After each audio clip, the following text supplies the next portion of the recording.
So we'll go ahead and start, folks. First, I want to welcome you guys to the breakout session for the open house that deals with the marine construction. My name is Stephen Myers, and I am the HRCP Communications Manager for the HRBT expansion project. And tonight we're going to spend time over the next 30 minutes or so just answering questions or comments that you may have regarding the work we're going to take place within the marine activity for the project. And I want to also let you know there are two other groups taking place right now that are answering questions or comments regarding roadway construction or new tunnel and portal construction. So if you have questions regarding those two aspects of the project, you might want to bounce out of here and then jump into their rooms as we go through the evening. What I'd like to do is call on the members of the panel, both representatives from VDOT and from HRCP, the contractor, to introduce themselves to you so you get to know a bit about them and their role in the project. And then I'll walk us through how we handle the questions as they come up during the breakout session. So I'll call on Ron. I'm going to do Norm first. Norm, you mind introducing yourself to the team, to the group? Yes, good evening. My name is Norm Mitchell. I'm the area manager for HRCP. I'm responsible for the what we call Area 2, which is all the marine work. That includes the trestles, basically the bridges from North Island to Hampton, and the South Bridge from South Island to Willoughby, as well as the island expansion on the North and South Islands.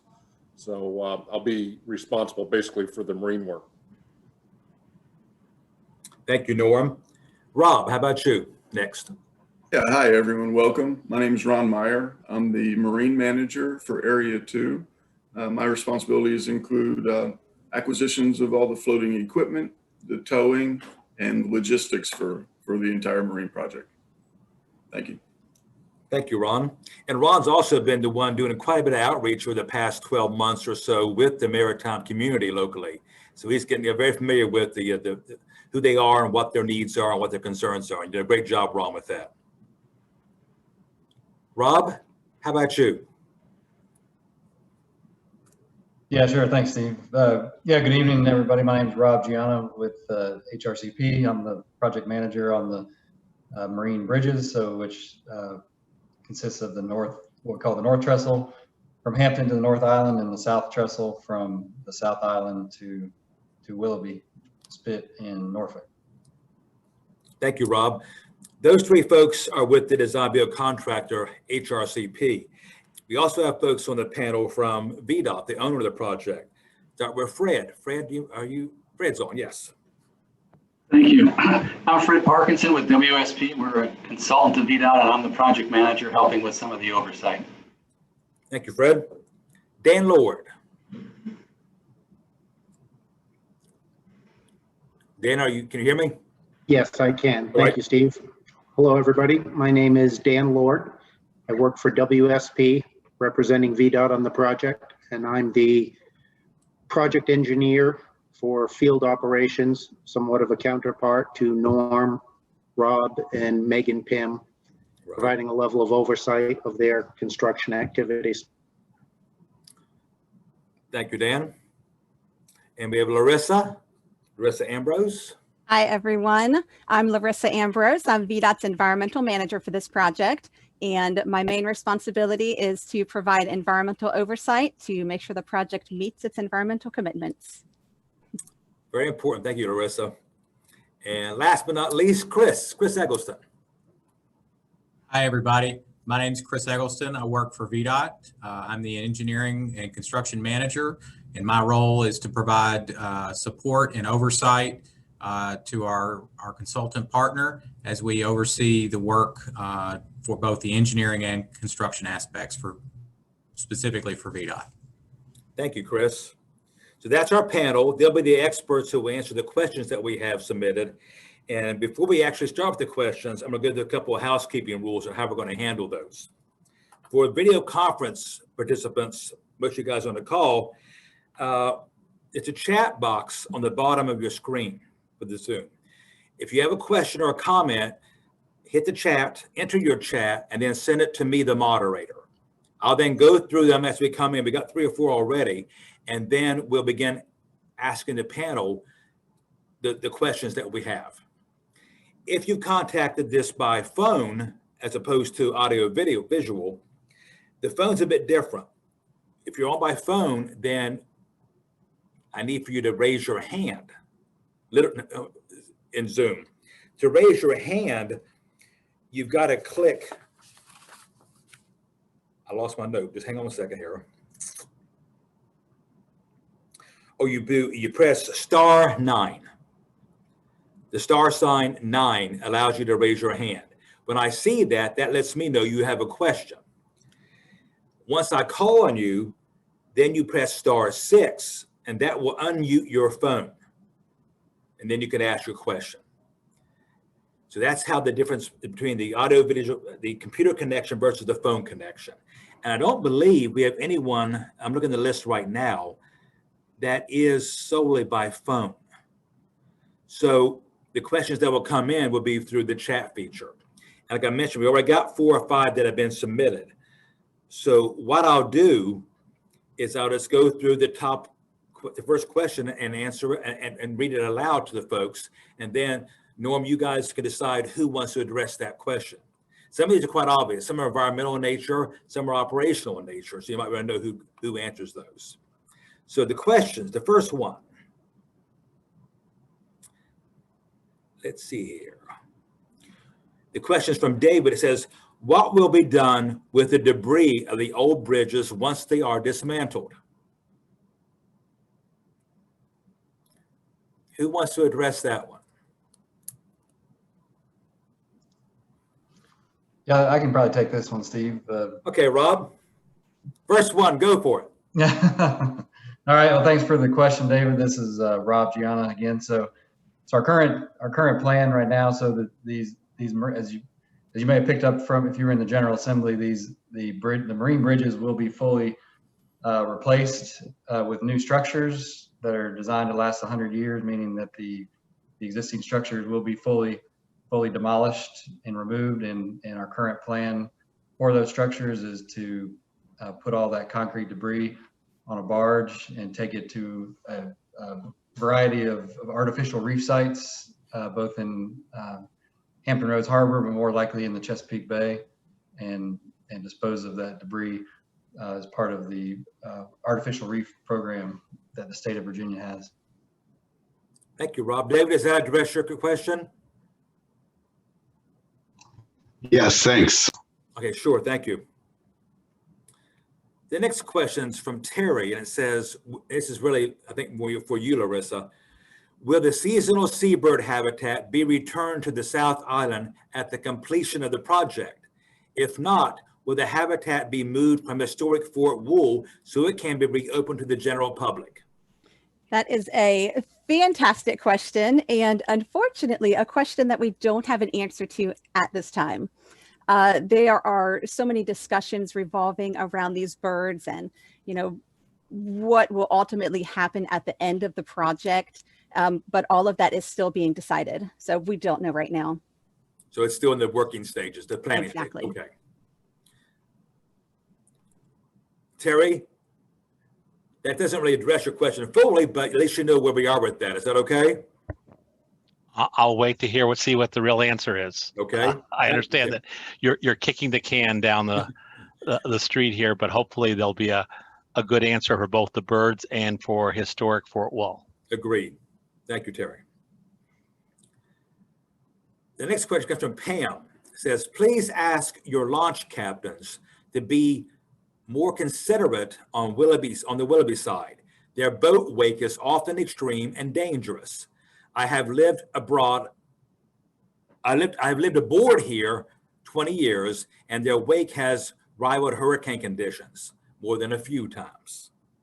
So it's just basically a request that we have our launch captains be more considerate when they're working in that area. Steve, I can definitely address that statement. Right, Ron. Yeah, as the marine manager, I appreciate that very much.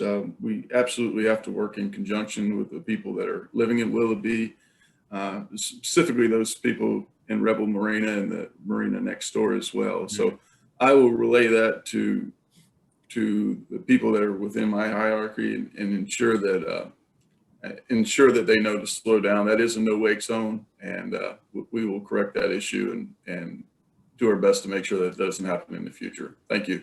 And if it does, feel free to reach out to us. Yes, Pam, but if you notice it continuing, please let us know, okay? Thank you. Sure, Pam.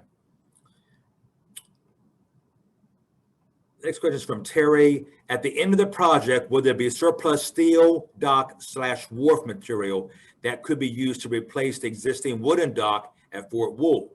Would the HRBT be willing to install these surplus materials so Fort Wool can have a permanent dock so the public can visit this historic fort again? That sort of ties into the other question that Terry about the birds. Who would know anything about that, if anything, right now? We may not know now. So I'll throw it out as an idea. So keep in mind that if you do have surplus, the dock there needs to be replaced. Okay. And until it's replaced, tourists can't visit in the future. So Okay. if there's going to be, since you have a lot of construction equipment and expertise, it would be great if you guys would say, hey, let's install it over here rather than throw it away or scrap it. So I just throw that idea, you can put it into the idea box, and hopefully 5 years from now, there's a good answer. Very good. We'll keep that on the radar, okay? Thank you. See, this next question comes from C. Penny. It says, will the entrance from Ocean View at 15th Avenue be redesigned for better access? Now, is that a roadway question? That's more roadway than it is marine, correct? Yes, Steve, that would definitely be in the roadway section. So, see, Penny, if you don't mind, we can't really address that in this breakout group, but that question can definitely be addressed by the roadway group, or we can get an answer back to you from that group. Because all questions that we get, if we can't answer them all, or if we don't know the answer to one, we'll make sure we find those and we get them back out to the participants. That'll be fine. Thank you. Okay, thank you.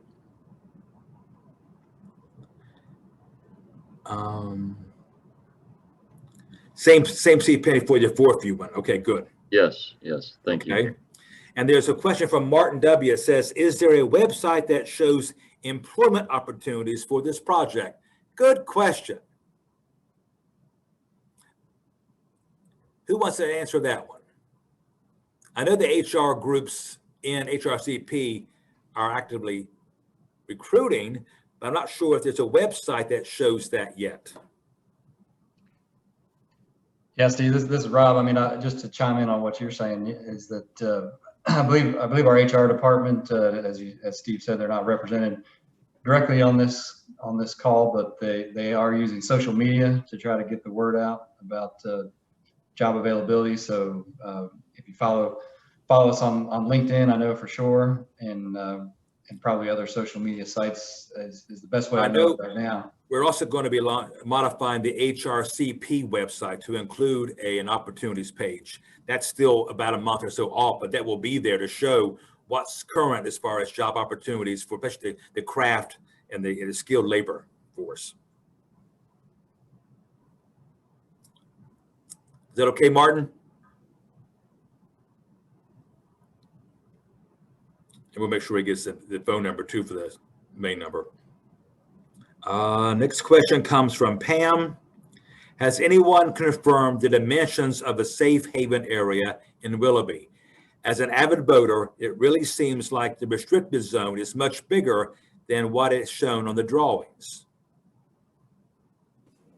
Steve, that's a question I can address. Yes, to answer directly, the first part of the question, I think, is that the coordinates have been laid out and they've been confirmed. So there's buoys at each position where the safe harbor, as we're calling it in Willoughby, takes a different turn or an angle. So the perimeter is buoyed, and as what's in the drawing and what we asked from the Coast Guard as well through our Payton application, it is in the right place and it is the right size. It may seem a little large right now, but you take into consideration that a couple months from now, as our fleet grows, that the amount of equipment that's out there now versus what we will have in, say, 3 months from now is many times the magnitude of what you see out there today. So it will be a very highly used area.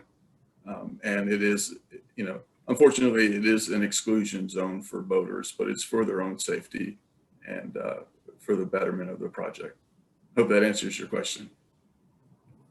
Pam, any other issues or concerns? No, thank you. The rest is the land part, so I might dash out. Let me see that. I'm sorry, Pam. No, I meant any other questions I have is related to sound. Oh, okay. Thank you. Here's another question from C. Penny. Where will the dredged fill be disposed of? So I can take that one Okay. if nobody else wants to jump in. So as part of their permit requirement, they have a material management plan, and it does designate several options that they can use to dispose of their material, such as the Shirley Plantation up in Williamsburg or Dominion Recycling over in Chesapeake. So when it comes time to dispose of the material, they'll take a look at their options and decide which one best suits their needs at the time and the material that they need to dispose of. But at the end of the day, they do have a plan that they need to follow. Thank you, Larissa. Does that address the question all right? Yeah, I just like to add one more thing is, Sure. Are they going to be sampling for that for any kind of contaminants? Yeah, that's a good question. They have done some preliminary sampling to get an idea of what will be in the sediment, but when they take it to these disposal facilities, the facilities might have their own set of sampling requirements that the material needs to meet before they can use that facility. So we can anticipate that it would be sampled. Okay, and one more question. Is any of this fill suitable for beach replenishment? That's one thing that they looked at to determine if they could take it to either Norfolk or Hampton and use it as beach replenishment. They approached both of those localities, and both localities turned the material down. So whether it's suitable or not, I'm not sure, but the localities chose not to accept it. Right. All right, thank you. Mm-hmm. Thank you. Pam had a question. Where is the spoil treatment happening, on barge or on land? Steve, I can take that. Okay, Ron. There will be, the question is where, I'm not seeing the question. Where's the spoil treatment happening, on barge or on land? So actually right now, there is no treatment per se plan. The material, the current plan is that the material will be put into hopper barges on the South Island. It will be barged to a local facility that we now have a contract with, Dominion Recycling. It will be offloaded within a couple miles of that facility and trucked from a local marine yard into Dominion Recycling, where they have the contract for disposal. Now it's their option. They can treat that. They can reuse that. They have a separate, it's a separate contract, and that's a pre-approved disposal area that we have chosen with VDOT. I hope that answers your question. So nothing will be treated on the barges. Is that clear, Pam? Yeah, is it going to be dewatered, and you just put it in the barges with water and everything? Well, the process, it's mechanical dredging, so that process by itself is designed so that it comes up with minimal amounts of water in it. So any water that is remaining in the barge would be filtered or treated or removed at the offloading facility. So we expect very minimal water from mechanical dredging, unlike unlike other means of dredging that was specifically picked to so that there isn't an excess amount of water. Okay. We had a question from admin 662, and it's really more of a roadway question about the on and off ramp at 15th View. So if you don't mind, please, admin 662, that really is a question that has to go to that group, that breakout group, because they're addressing the roadway construction activities. Abby had a question. What is the effect on the small boat channels on the east and west side of the North Island? That's probably you, Ron, isn't it? That will be me. Yeah. So we've taken that very much into consideration in planning our work. We as a company will need to use the channels to get from point A to point B, you know, with our crew boats and our barges. And those are the western channels. The eastern channels should see minimal to no traffic from our construction. Primarily our construction happens on the west side of the existing bridges as you see them. So we will be sharing the channel, but we're very cautious to ensure that none of our work ever blocks or impedes the channels. Thank you, Ron. Thank you. Abby, is that okay as far as what his response was, how you understand?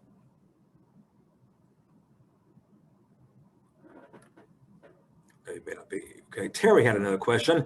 The tunneling operation will generate a lot of spoil. Can this spoil be used to build a new artificial island for the seasonal nesting habitat, or is it deemed unacceptable for such use? So I'll take that one again. And that's a really good question, Terry. I'm sure you've heard that DWR, the Department of Wildlife Resources, has raised the question of whether an island could be constructed for the birds. But there's a lot that goes into that. I definitely can't speak for DWR to say as far as what steps they've taken in that direction, but I would anticipate that the length of time it would take to get that approval, it just would not match up with this project. So at this point, according to their material management plan, all of that sediment would be disposed of at a disposal facility. Okay, thank you, Larissa. Martin had a question about what are the studies showing of how the project will affect the marine life? Larissa, back to you. Great question. I'm going to call all the environmental questions great. So there has been a lot of coordination with resource agencies and regulatory agencies for this project. And I'm sure you're aware that we have several environmental permits that we need to follow. Part of the permit condition is that we do conduct an acoustic study to determine just this, you know, what sort of sound effects this project might have on marine life. So it's a really interesting aspect of this project that we're looking forward to learning more about. Great, thank you. Mm-hmm. Martin, is that okay?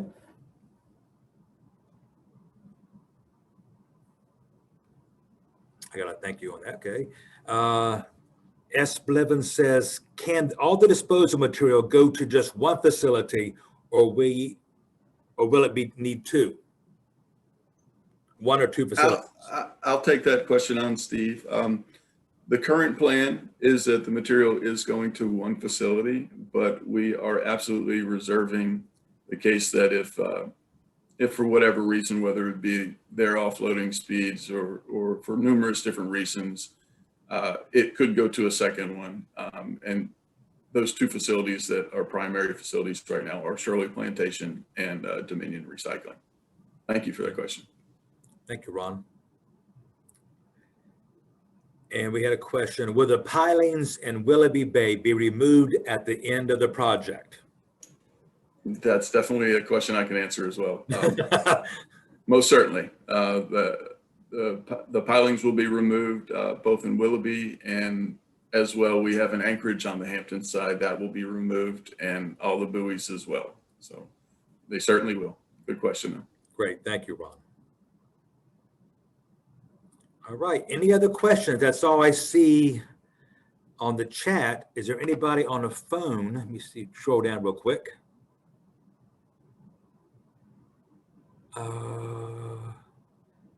I don't see anybody who's in the breakout room just by phone, so that's okay. Any other questions or comments, folks? Anything the panelists want to say before we close up?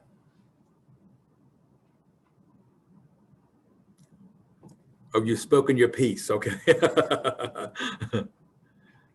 All right. If there's no more questions, guys, that's going to be it. What we're going to do is the general session has been recorded.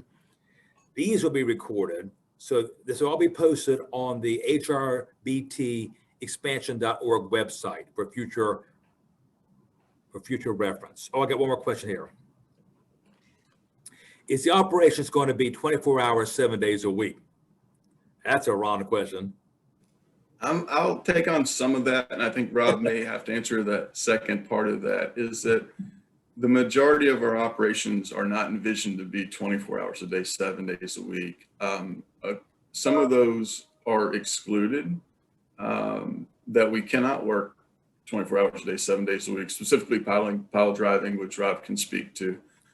Now, some of the other operations are schedule dependent, and that may go up and down. I will let you know, as far as the marine traffic, that also will follow the operations that may run, you know, a little longer than what our typical 5-day, 8-hour-a-day work week would be. So we are currently planning to work 6 days a week, 10 hours a day, but those will vary very much, you know, depending on weather and whether we catch up. But overall plan is that there won't be pile driving or extreme noises at night, because we have requirements that we need to meet. And so that's definitely not our plan. We will have a boat that is available, manned and crewed 24 hours a day, 7 days a week, to be able, a tugboat, to be able to act in an emergency. So you may see a little bit of traffic out there, but it's traffic for everybody's safety. So I'll let Rob speak to a little more about the operational side. Thank you, Ron. Rob? Yeah, no, thanks, Ron. So no, I think you covered it pretty well. As Ron said, our current plan is not to work 24/7 on the marine operations. So yeah, we'll be working Monday through Saturday. Typically, as obviously weather can always be a factor here in Hampton Roads Harbor. So you know, obviously we'll use weekends and such to make up time potentially lost due to weather. But you know, night work would be limited, more likely to logistical type things, either bringing in materials by truck or by barge to the project site, but not the you know, or potentially pouring concrete. If in the summertime we can't pour concrete when it gets too hot in the middle of an August day. So, but typically the noisier operations, such as pile driving, is the one that everyone always thinks about, and will not be happening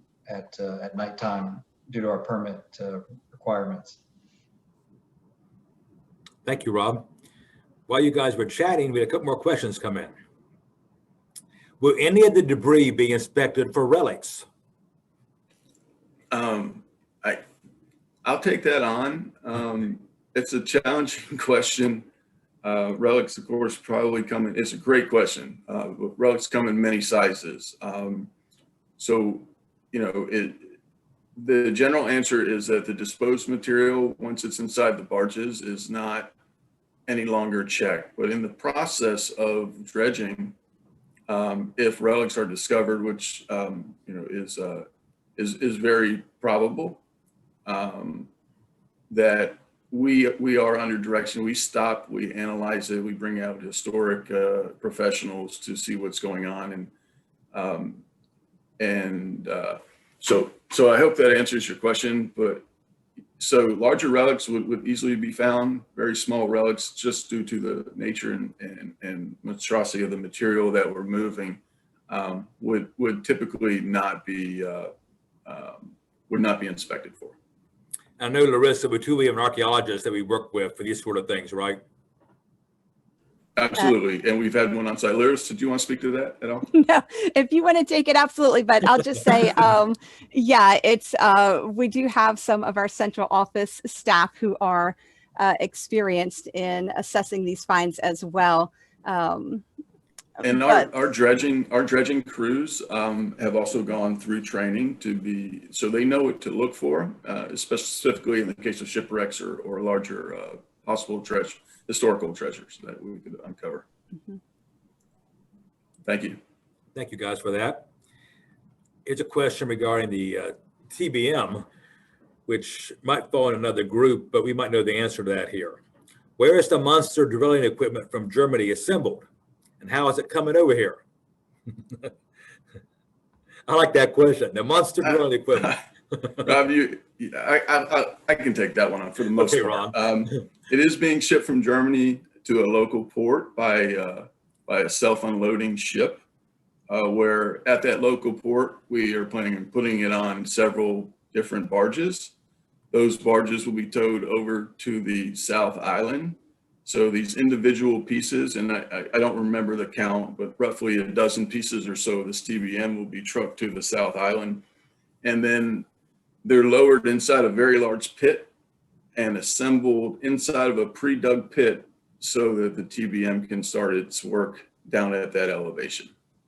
That's a very kind of brief overview of what's happening, but I hope that answers your question. Thank you, Ron. Here's a question from C. Penny. He says, I am the past president of ASCE Norfolk. Will we be able to schedule a tour after the COVID? That's something we're going to That sounds like a Steve Myers question. I mean, a lot of projects we have, of course, done tours. We arrange tours for various professional groups. And something we're definitely going to look at, but we can't answer that yet until we see what's going to happen as far as the layout, the operations, and of course, once we get past the COVID. But we'll definitely be looking into that for the future. See, All right, that's something you might get with me about, okay? Yeah, thank you. Sure, thank you. By this being such a large and high visibility project, there will be a lot of those kinds of requests coming through. We can figure out how we handle that. Here's a note. We may find Jimmy Hoffa when we're doing our. And one more question here. I don't know if he'd be considered a relic or not. It says, what contractors for the bridge replacement and widening? I'm not sure what to make of that. What contractors for the bridge replacement and widening? Can you elaborate on that question, please? What contractors for the bridge replacement and widening? It said what contractors are we in for, or what? I'm not sure how to read that. So if whoever wrote that, it says shut something, and that it's truncated. Shut. Can you respond to that and let us know what more you mean as far as that question? We can answer it then. Maybe they're gone. Okay. Well, that looks like the final question that came through. It's about 6:40. So we're a bit over the half hour, but that was good. We got a lot of good questions, a lot of dialogue going on there. So I appreciate that. And I'd really appreciate all of you that called in from the public, your interest in this project. It is a fascinating project from an engineering point of view, and it's also going to have great benefit to the local area once it's all done. So we look forward to that. Do stay involved, do stay engaged through the communications, the various channels we have out there, and we look forward to communicating with you in the future as the project evolves. Thank you all for your time this evening. Get out and enjoy that snow while it's still here. Thank you, panel. Appreciate it. Thank you, Steve. Thank you, Steve. Have a good night.